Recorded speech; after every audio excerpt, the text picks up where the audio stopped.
अवैध सावकारी करून भरमसाठ व्याज वसूल करून आर्थिक शोषण केल्याचा आरोप करत प्रवीण त्र्यंबक पाटील राहणार खोरदड तालुका जिल्हा धुळे यांनी पत्रकार परिषदेत न्यायाची मागणी केली आहे। धुळे शहरातील साक्री रोडवरील धुळे जिल्हा मराठी पत्रकार संघाच्या सभागृहात आयोजित पत्रकार परिषदेत त्यांनी ही माहिती दिली।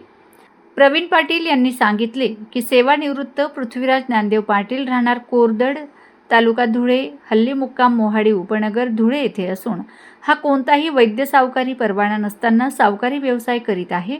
घेतलेल्या उसनवारी रकमेचे मुद्दल व त्याहून अधिक दुप्पट व्याज परतफेड करूनही अतिरिक्त पैशांची मागणी करण्यात येत असून आर्थिक पिळवणूक केली जात आहे।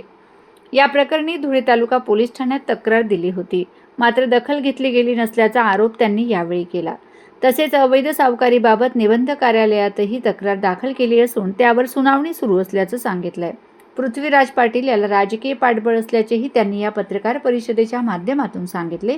या प्रकरणी कारवाई न झाल्यास आम्ही सामूहिक आत्महत्या करू असा इशाराही यावेळी प्रवीण पाटील हेमांगी प्रवीण पाटील यांनी दिला आहे।